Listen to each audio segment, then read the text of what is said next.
Hi everyone, I'm Steve Stoller. And I'm Shannah Hayley, and this is Inside Plano, where we take you behind the scenes of our city.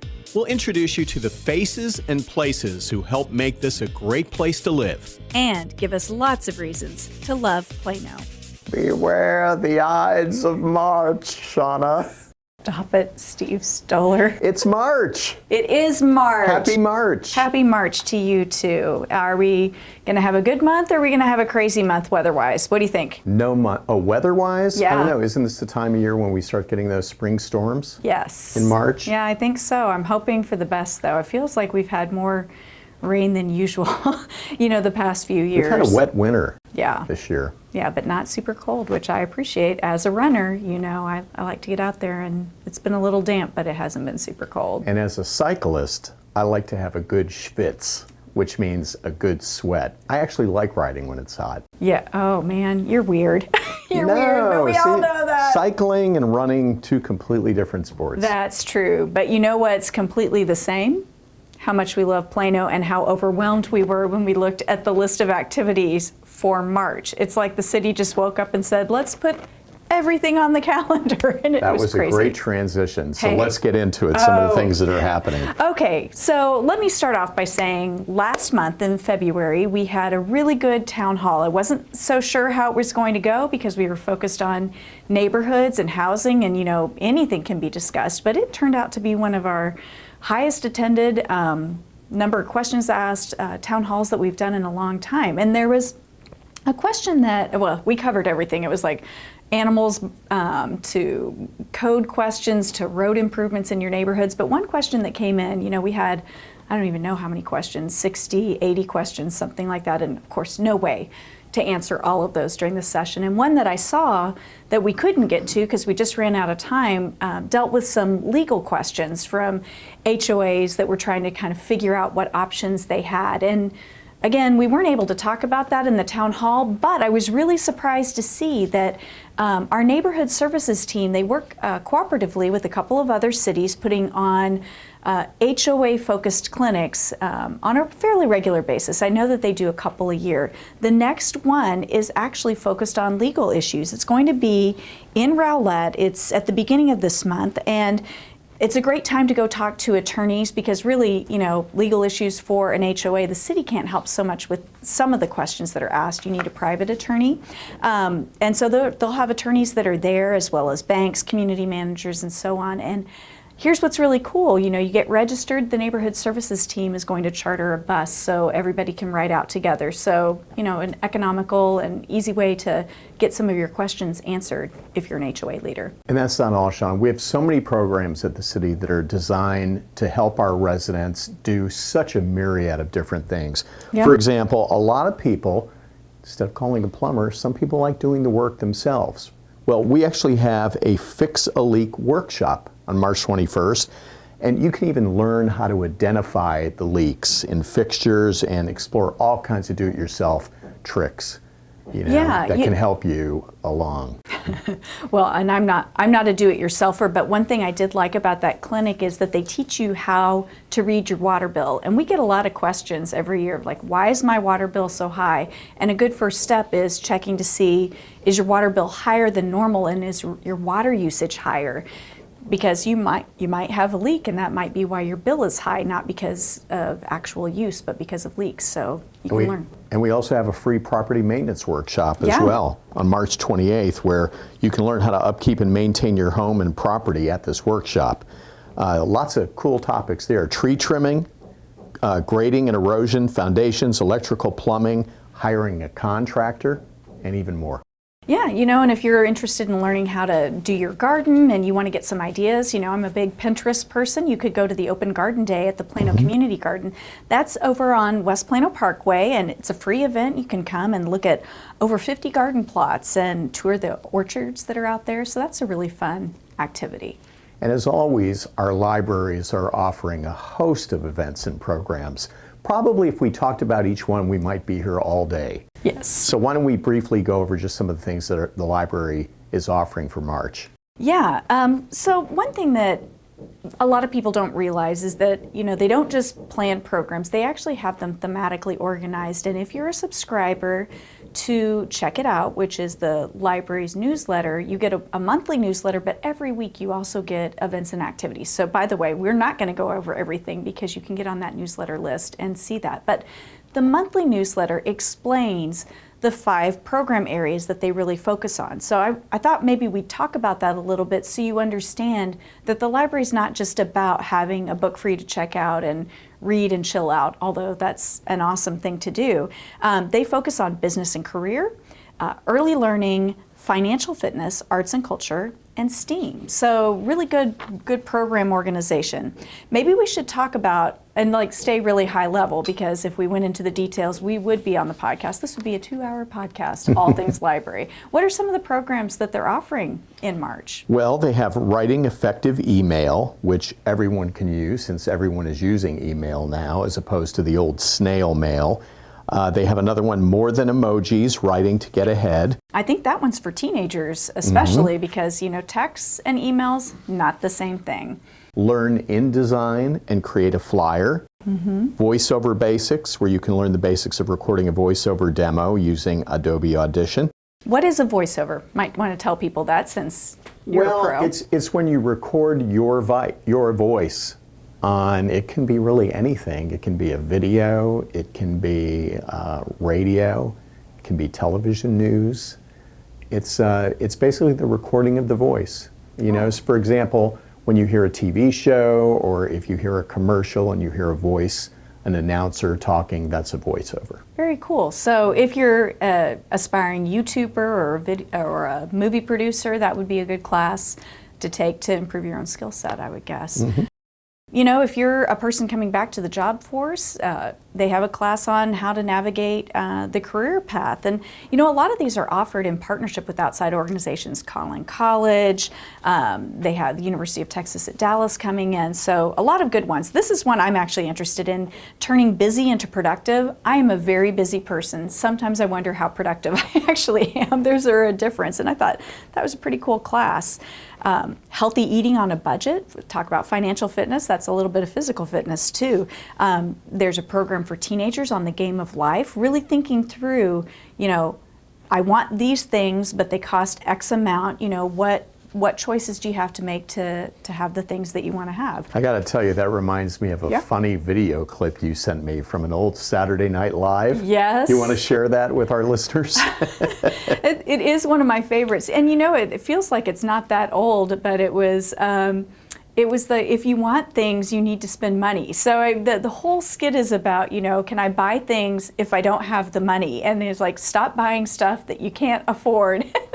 Right, it's an author who's touting a book. Yes, yes. Right? And that's the gist of the book. Exactly. So you're saying that if I don't have the money, I can go buy things. No, stop buying things with money you don't have. It's hilarious. And I feel like, a lot of things in life require those trade-offs.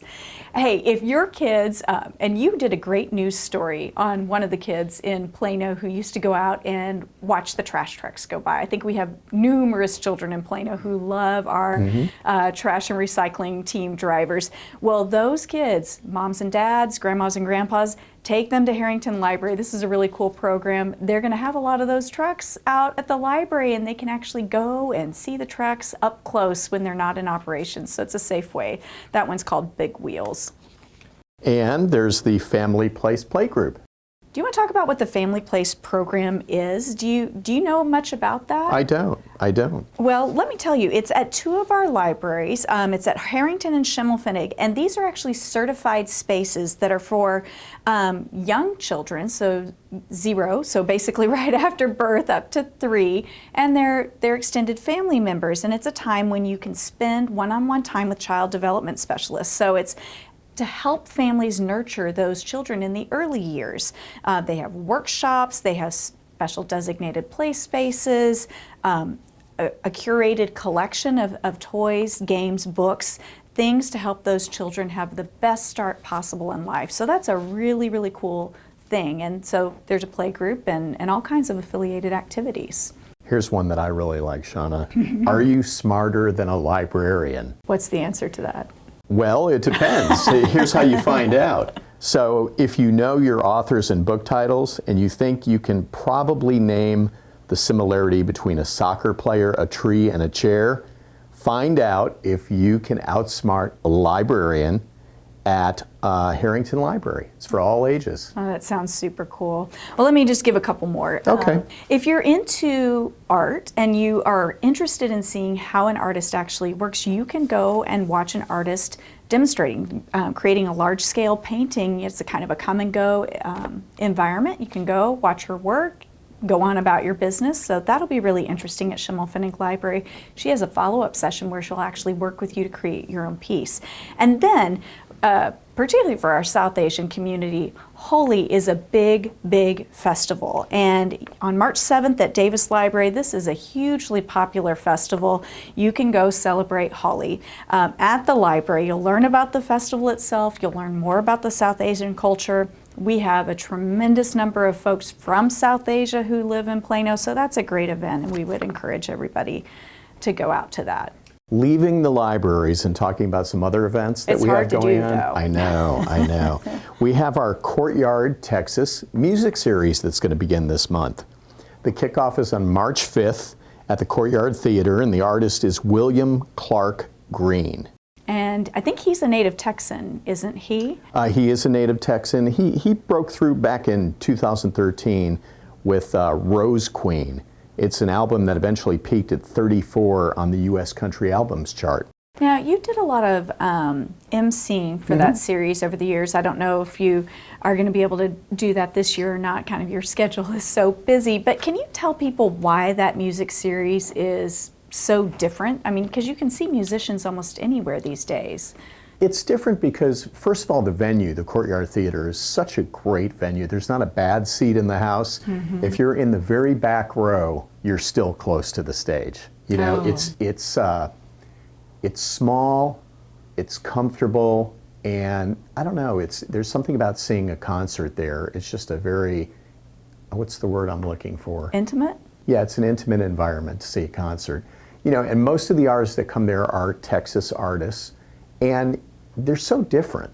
You know, from show to show, the type of music, it's all considered Texas music, but it's still so very different from concert to concert. But it's a really good variety of music. If you love music, you got to go to the Courtyard Texas Music Series. When you've gone to the concerts, you've also told me that it sometimes feels like you're almost doing a one-on-one with the performer if you're in the audience, that it's, you know, a lot of them are acoustic, not all of them, but a lot of them are, and it's almost kind of like a meet the artist experience. Stories behind the songs, that kind of thing. And we have good crowds too. Yeah. You know, there's some people that have season tickets that go to all the concerts, and there's always individual tickets available, and they fill up pretty good in the Courtyard Theater. Oh, yeah, that's a great event. Well, you know, a lot of popularity around camping out at Oak Point Park and Nature Preserve, and they did a big, I think we talked about it in October, there was a big camp out then where you could go trick-or-treating from tent to tent. Well, that went over so well that they're doing another one themed around St. Patrick's Day. It's called the Shamrock Family Campout. So similar kind of thing, camp in the park overnight as families. It's very affordable. They provide breakfast and dinner, and there's s'mores and games and activities, and just a lot of fun for families to spend time together. And the Liberty Block Party is back on March 28th. It's back because the rec center's open. That's right. It was closed for a while for renovations, and I don't know if you've been over there or not, Shannah, but it's amazing. Have you tried that outside facility yet? I love it. I've seen it, but I haven't actually tried it. It's almost, if you like American Ninja Warriors or if you're into CrossFit, that outdoor space is for you. It's way cool. And the new workout area there is just phenomenal. Yeah, absolutely. Yeah. But the block party, it's inside and outside. A lot of fun for folks. They always have food, tons of things to do.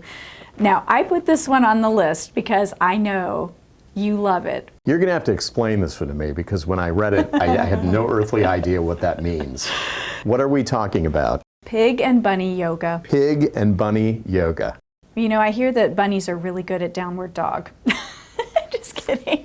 So what happens is it's a 2-hour event. You do yoga for 1 hour, and then the second hour you get lots of snuggles with little itty bitty pigs and bunnies, and just so it's just kind of get your relax on and your flexibility, and then spend some time with some cute animals, take photos. It's just a unique experience. That's out at Oak Point Rec Center. So wasn't there a goat yoga? There was.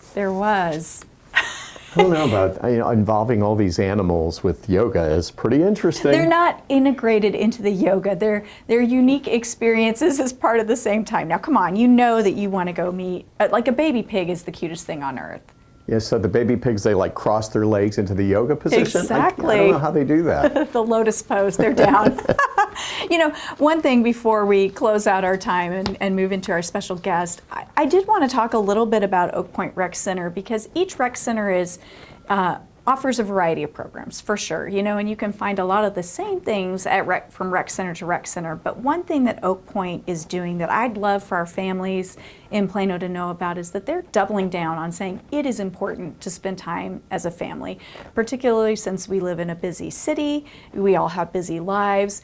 Quality time is important, and Oak Point Rec Center wants to help with that. So they have a series called the Family Fun Friday, and they do all kinds of different things. They've done making cookies together on Friday nights, and these are all super affordable things. You're talking $5 for a family of 4 to spend several hours together really having a good time.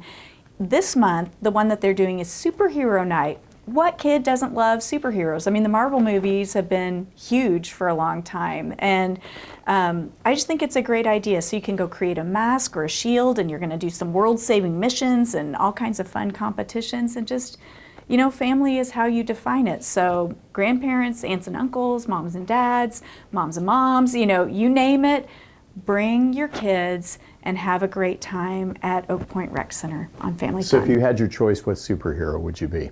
Wonder Woman all the way. All the way.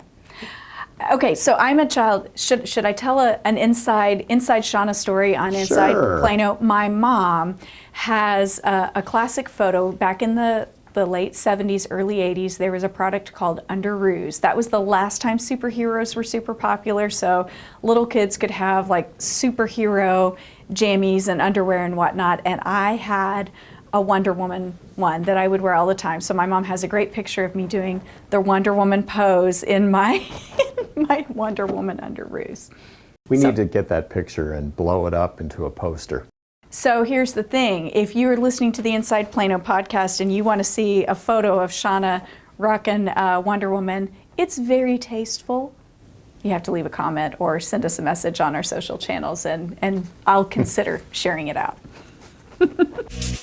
Our guest today is Olivia Osborne, who is our Litter Awareness Coordinator for our Sustainability and Environmental Education Division. That's a mouthful. Yes. Welcome, Olivia. Thanks for joining our podcast today. Thank you for having me. We always like to start these interviews by asking our fellow city employees to tell us something about themselves that we don't know already. And it can be anything. It can be a hobby. It can be whatever. So what it is with you? Mine would be that I was born in England. I lived there till I was 11, so I have 2 accents. While I'm talking to you, I have an American accent. If I was talking to a British person right now, I'd be having a British accent. So if anyone ever calls that's a resident of Plano that's British, I'm probably going to sound different than an American resident.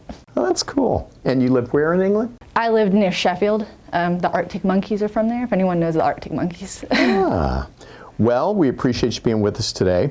What is your primary responsibility with the city's sustainability team? So as the litter coordinator, my primary responsibilities are mostly organizing litter cleanups and furthering litter education.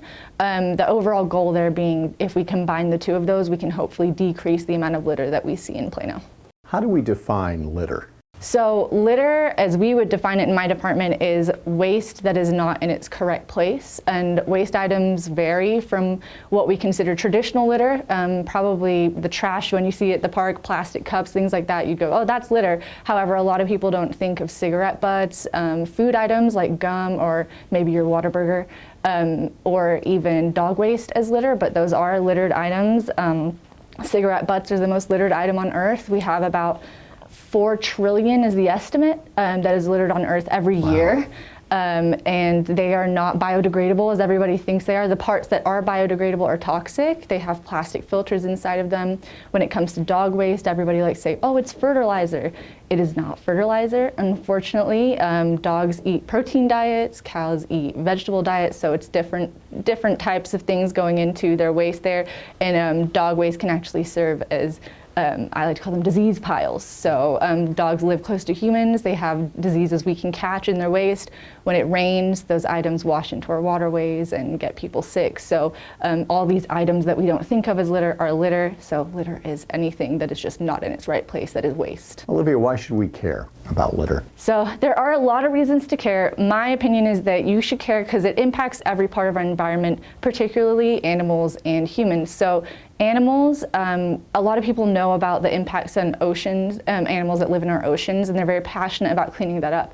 What they don't realize is that that litter in the ocean that you're seeing that makes all those terrible pictures of sea turtles with straws in their nose is coming from places like Plano. So the litter in on our streets gets washed into storm drains, into the creek, that goes to the river, that goes to the Gulf of Mexico. So our litter is a global problem, and that's the same for every inland place across the country.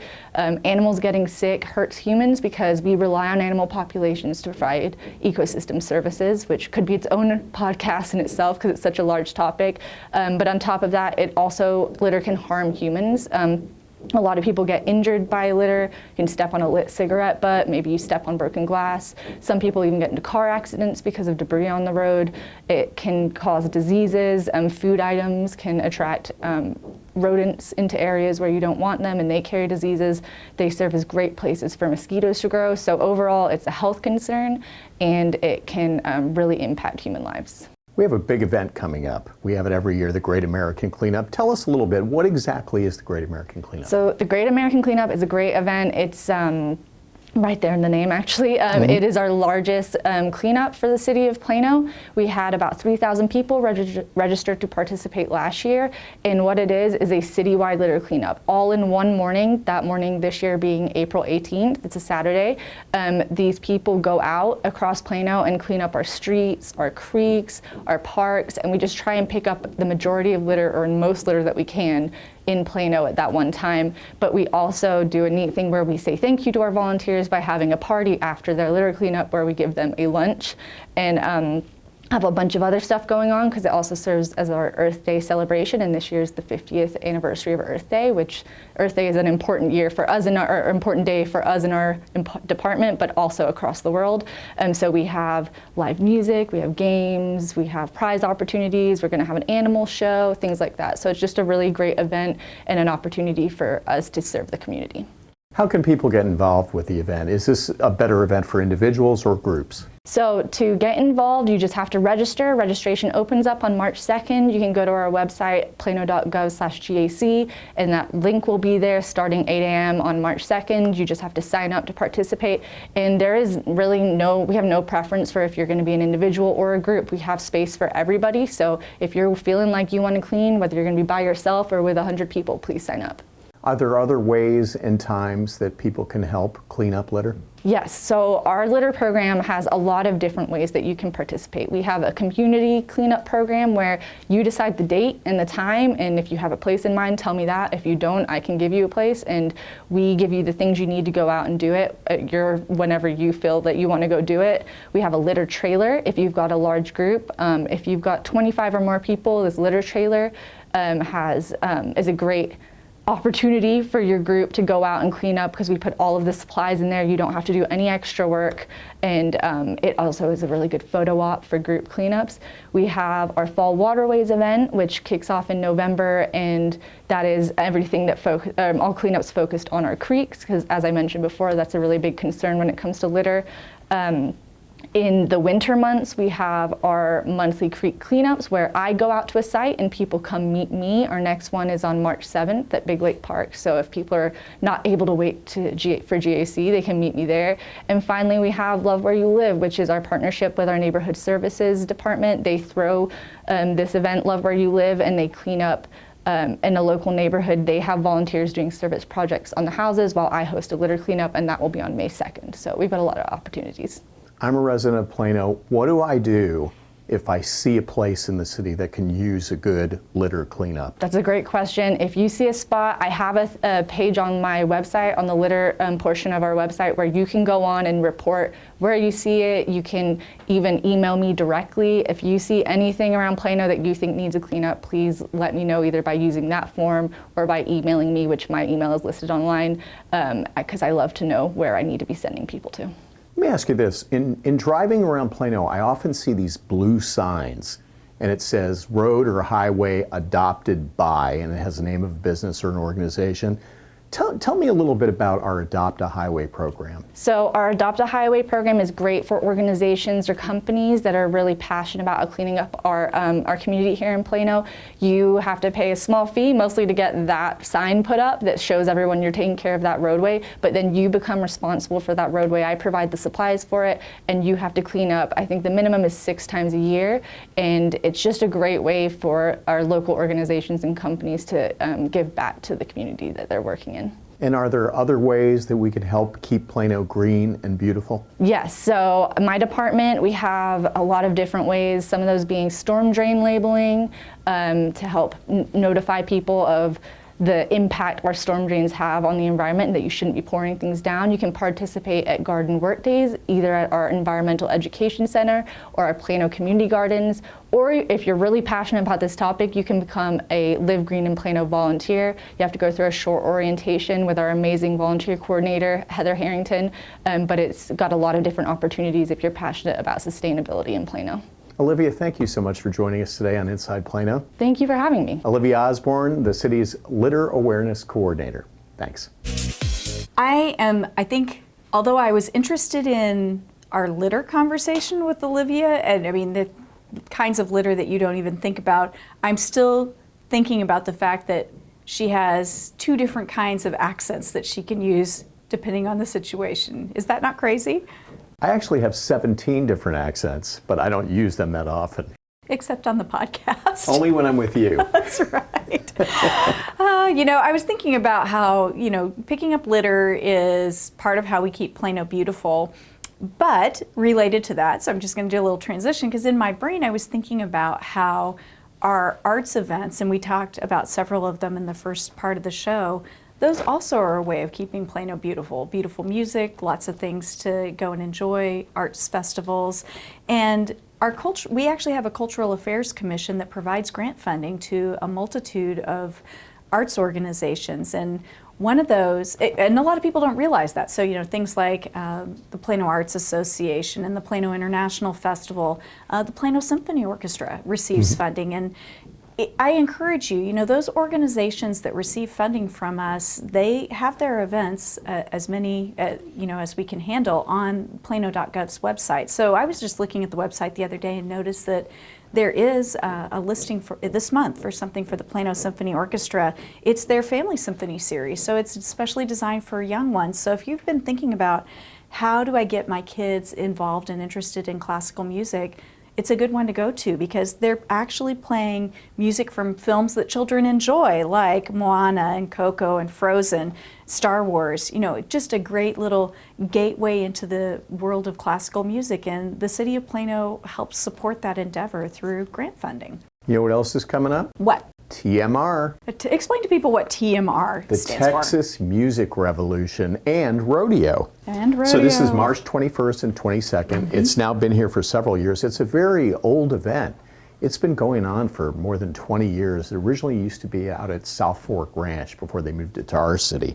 It's going to be at the Amphitheater, Oak Point Park. This is the 24th year of the Texas Music Revolution. And the headliner this year is Lucas Nelson and Promise of the Real. That would be Lucas Nelson of Willie Nelson Son fame. And also wrote some of the songs for A Star Is Born with Lady Gaga. Oh my gosh. And Bradley Cooper. All of a sudden, all I could think of was Alias, because he was on the show Alias, and I loved that show. Yeah, and that's always a fun event. Yeah. It's really comfortable. People bring chairs and they sit out. Well, actually, in the amphitheater, they don't have to bring chairs. But I think some people do, because you can sit in your own chair at the amphitheater. But that's another one of our music events that's just really great. You know, just fun, relaxing, just unwind and listen to some great music. Okay, you said something that I think is going to blow a lot of people's minds. Did you realize you said that it used to be out at South Fork until they moved it to our city? That's right. How many people, still think that South Fork is in Plano, but it's not in Plano? No, it's actually in Parker. Yeah. Yeah. Well, I was thinking about that because I read a publication. I was reading the Dallas Observer, and they were talking about the best 100 restaurants in Dallas of 2020. 6 of the top 100 in Dallas are actually in Plano. I'm not surprised. We've talked about our restaurants before. We have such a wide array of restaurants, and we have so many great restaurants in Plano. Yeah, do you want to name the 6 that made the list? Sure, I'd be happy to. There's Big Claw, Hunan Bistro, Kumar's Indian restaurant, Sichuan Folk, Wakuboda, and Wu Wei Din. Yeah, all culturally diverse restaurants. I think that says a lot about our population. Folks, it depends on who you talk to in Plano, the picture that they have of what Plano looks like in terms of housing, people who call Plano home. What I would say is Plano is a big tent city. We are very culturally diverse. I want to say that 48% of our population is non-Caucasian, so incredibly diverse. And it's a good opportunity for me to shout out that the census is coming up. April 1st is Census Day. We've been talking about it. You should be getting letters in the mail if you live in Plano this month from the U.S. Census Bureau. It's to your advantage to fill out that form. That way you don't have somebody knocking at your door because, who likes having to answer the door these days unless it's Amazon Prime, delivering a package. Right. And the goal is to get everyone counted because a lot of the federal funding that comes into the state and into different cities is really dependent on the number of residents who live here. So it's so important to get everybody counted. Absolutely. And I'm sure if you're a podcast listener that you're one of those folks that responds right away to census because you're a person who's a learner and you're wanting to know more information. But we would encourage you, our hard to count populations. Do you remember from our talk in the last month podcast with Steve Sims? I remember he said our senior community is tough. Children, so young children are difficult, are homeless. Were there others that right off the top of your head that you can remember? Yeah, I believe it was some of our minority communities too, the Hispanic community, the African American community as well. So we encourage you, talk to your neighbor, talk to your family members, make sure you get counted. It's important to Plano, it's important wherever you live in the United States to get your information. And of course, all of that's kept behind lock and key. They don't release those results for many, many years in terms of the actual data. So they're really looking at it in aggregate, and a lot depends on it, honestly. Good information. Well, all right, Plano, we've come to the end of another Inside Plano. You can tell it's busy, busy times here in the month of March, but we always love hearing from you, and I can't tell you how many people use the askplano@plano.gov email address. We encourage you to do the same. Send us a question, tell us something that you want us to cover on the next podcast, and we'll make sure to talk about it. And in the meantime, do us a favor, leave us a review or rate us at whatever podcasting app you listen to this show through. We value that feedback and it helps other people find our show. So until next time, from Shannah Hayley and Steve Stoller. Have a great month of March and we'll see you next month. Yep, see ya. And that's it for our Inside Plano. We hope you enjoyed it as much as we did doing it. If you have any comments or suggestions, send them to us at askplano@plano.gov. Bye. Talk to you next month. The Inside Plano podcast is brought to you by the City of Plano and 97.5 KLAK.